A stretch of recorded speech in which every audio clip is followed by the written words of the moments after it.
Assalamualaikum warahmatullahi wabarakatuh. Halo semuanya. Perkenalkan dengan saya Rosmawati dan teman saya Syafira Marwati. Pada kesempatan kali ini kami akan membuat video pembelajaran tentang biaya bahan. Tujuan dari pembelajaran ini yaitu yang pertama mampu menjelaskan klasifikasi bahan, yang kedua mampu menjelaskan akuntansi biaya bahan, yang ketiga mampu menjelaskan sistem pencatatan persediaan bahan, yang keempat mampu menjelaskan kuantitas pesanan yang ekonomis, yang kelima mampu menerapkan metode penilaian persediaan bahan, yang terakhir mampu menjelaskan prosedur pengendalian bahan. Biaya bahan baku yaitu biaya dari suatu komponen yang digunakan dalam proses produksi, yang mana pemakaiannya yang membentuk bagian integral dari produk jadi.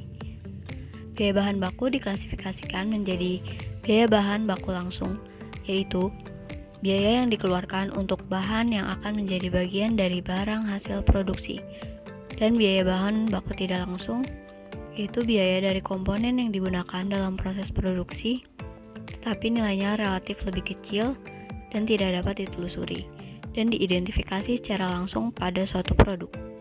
Selanjutnya saya akan menjelaskan tentang akuntansi biaya bahan. Yang pertama ada Departemen Pembelian.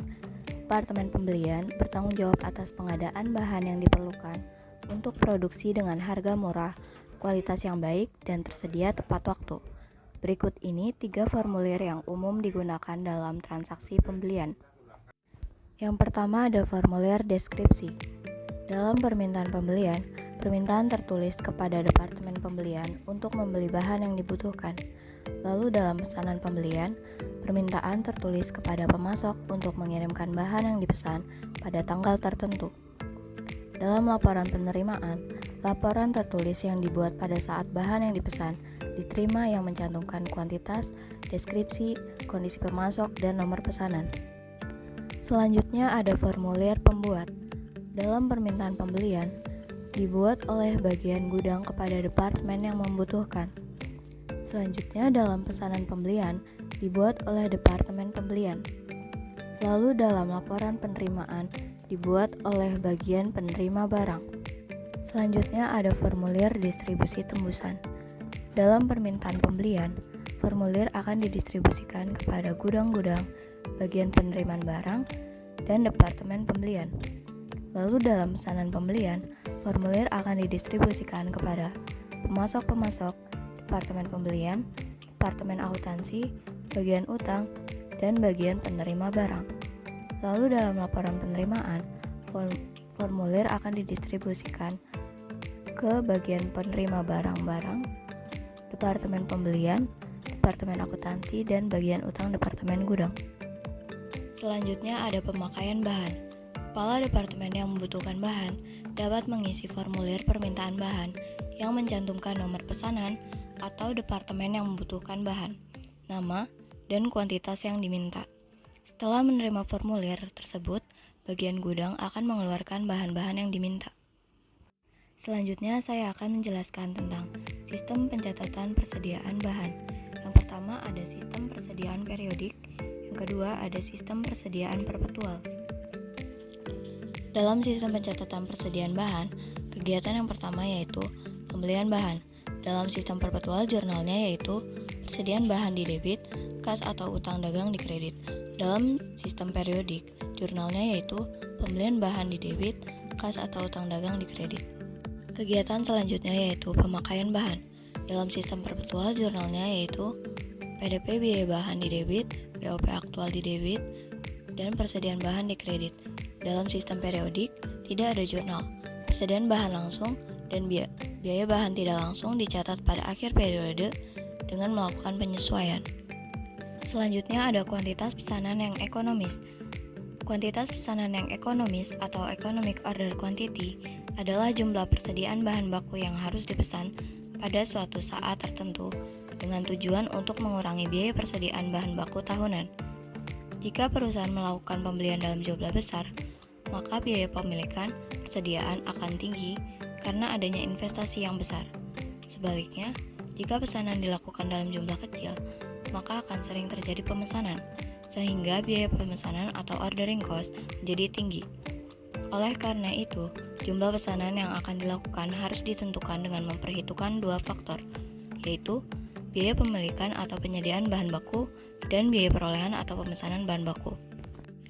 Untuk menyeimbangkan faktor-faktor yang telah disebutkan dalam slide sebelumnya, perlu diberikan pertimbangan yang menyeluruh terhadap investasi persediaan yang minimum dan manfaat yang berkaitan dengan pencapaian proses pabrikasi yang lebih efisien dan efektif.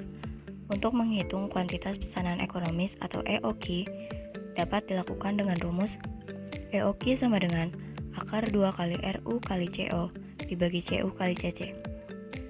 Keterangannya yaitu EOQ atau kuantitas pesanan yang ekonomis, RU yaitu unit kebutuhan setahun, CO biaya per pesanan, CU biaya bahan per unit, CC persentase biaya pemilikan.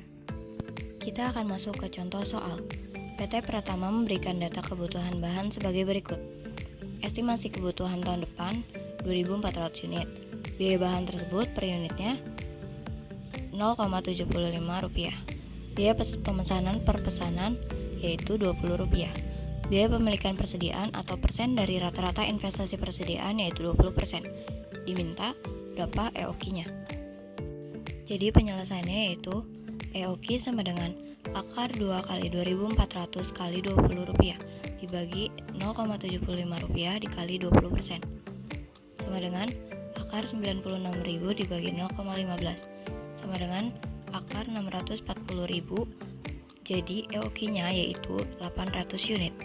Selain dalam satuan unit, EOQ tersebut juga dapat dinyatakan dalam nilai uang atau rupiah, yaitu dengan cara EOQ sama dengan akar 2 kali 2.400 kali Rp0,75 kali Rp20 dibagi 20% sama dengan akar 72.000 dibagi 0,20 sama dengan akar 360.000.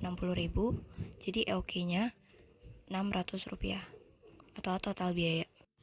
Untuk mengubah EOQ dari nilai uang menjadi kuantitas dapat dilakukan dengan cara lain, yaitu total biaya dibagi dengan biaya per unit, yaitu Rp600 dibagi 0,75 sama dengan 800 unit. Metode penilaian persediaan bahan. Aktivitas pembelian atau perolehan dan pemakaian bahan selalu menyertai aktivitas produksi yang dilakukan. Frekuensi perolehan atau pembelian bahan dalam satu periode akuntansi dapat dilakukan beberapa kali dan mungkin dengan nilai biaya perolehan yang berbeda. Oleh karena itu, persediaan bahan yang disimpan di gudang dimungkinkan memiliki biaya yang cukup beragam dan fluktuatif. Meskipun jenis bahan yang digunakan sama, yang menjadikan permasalahan dalam pembebanan biaya bahan yang digunakan untuk proses produksi. Selanjutnya ada metode penilaian persediaan bahan. Metode untuk menentukan besarnya biaya bahan yang digunakan dalam proses produksi ada 4 metode.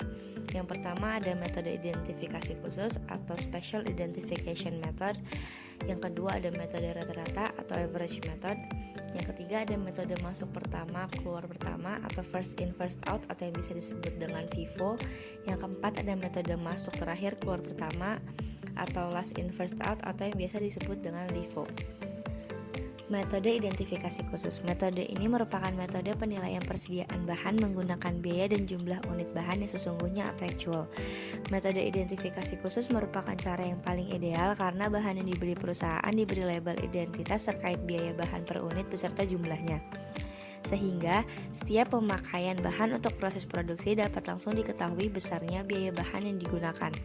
Metode rata-rata atau average method. Metode ini berasumsi bahwa bahan fisik yang digunakan dalam proses produksi diambil dari gudang secara acak.